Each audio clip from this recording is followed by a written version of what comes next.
भगवान श्री कृष्ण ने ही अपने श्रीअंग में से श्री राधिका जी को प्रकट किया। ये राधिका जी उनकी आत्मा है। इसके बाद द्विभुज भगवान श्री कृष्ण के और राधिका जी के संयोग से महाविष्णु नारायण की उत्पत्ति हुई।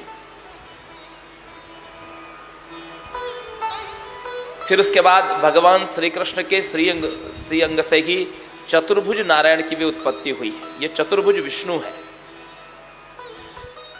ये शेष शैया पर वास करने वाले श्वेत द्वीप निवासी जनार्दन कहलाते हैं, वैकुंठ के अधिपति। नारायण क्षीर सागर में वास करते हैं और चतुर्भुज विष्णु जो है जगत के पालन करता, ये वैकुंठ में वास करते हैं। वैकुंठ में इनकी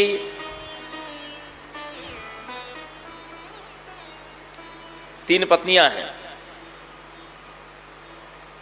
गंगा, लक्ष्मी और सरस्वती। चतुर्भुज भगवान विष्णु की तीन पत्नियां, गंगा, लक्ष्मी और सरस्वती।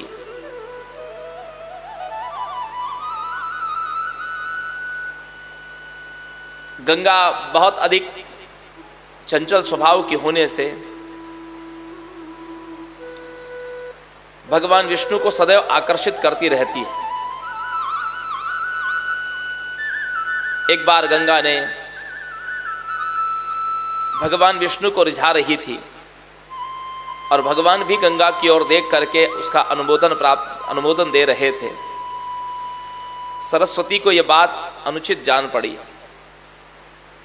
सरस्वती दोनों के बीच में आकर के भगवान विष्णु की निंदा करने लगी। भगवान वहां से अंतर्हित हो गए, अंतर ध्यान हो गए। क्रोध में आकर गंगा ने सरस्वती ने गंगा से कहा कि गंगा, तुमको ये नहीं पता कि हम तीनों श्री हरि की भार्यां हैं और हम तीनों का समान अधिकार है, लेकिन तुम हरि को अपने पक्ष में लेना चाहती हो। तुम चंचला हो, जैसे सरिता स्वतंत्र होती नदी जो है चंचल होती है, स्वच्छंद रूप से कहीं भी बहती है, तो मैं तुमको श्राप देती हूं कि तुम सरिता बन जाओ, नदी बन जाओ। लक्ष्मी जी को यह बात अच्छी नहीं लगी कि एक घर में रहना है तीनों को और तीनों में परस्पर विरोध हो जाए। तो लक्ष्मी जी गंगा सरस्वती को समझाने के लिए आई।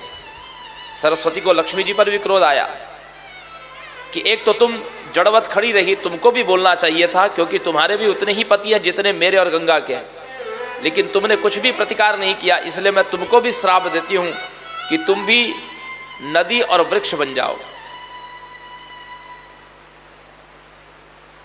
गंगा को लगा, देखो लक्ष्मी जी ने तो बिना कोई अपराध नहीं किया था, इस माननीय सरस्वती ने इनको भी श्राप दे दिया।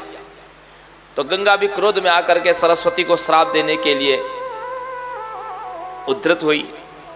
गंगा ने सरस्वती को भी श्राप दे दिया कि तुम भी भारतवर्ष में जाकर के नदी बनो। अब जब इन तीनों का क्रोध परस्पर शांत हुआ, फिर भगवान अपने धाम वैकुंठ में प्रकट हुए। श्री हरि ने कहा कि तुम तीनों अपने अपने दिए हुए श्राप को भोगने के लिए भारतवर्ष में जाओ।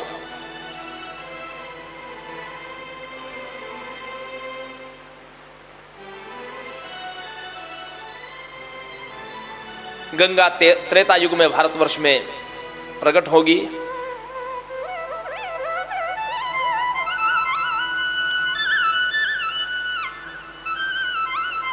उसी प्रकार सरस्वती भी उसी युग में प्रकट होगी।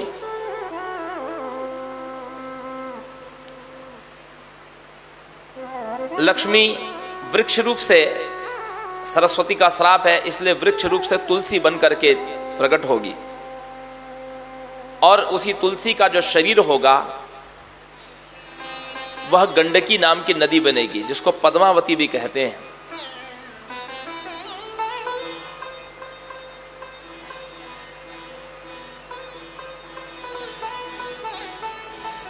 इन गंगा की उत्पत्ति कैसे हुई?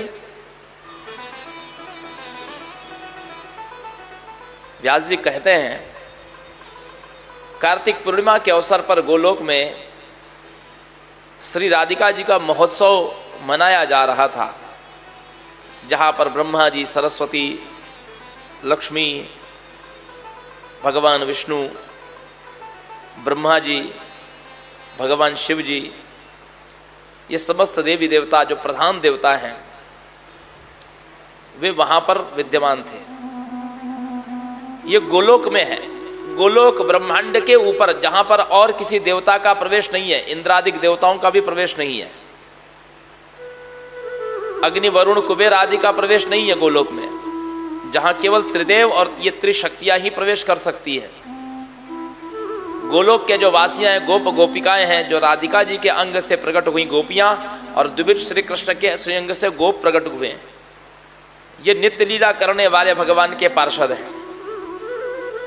आपने श्रीमद् भागवत में श्रवण किया, भगवान ने 11 वर्ष 55 दिन की लीला वृंदावन और गोकुल में की।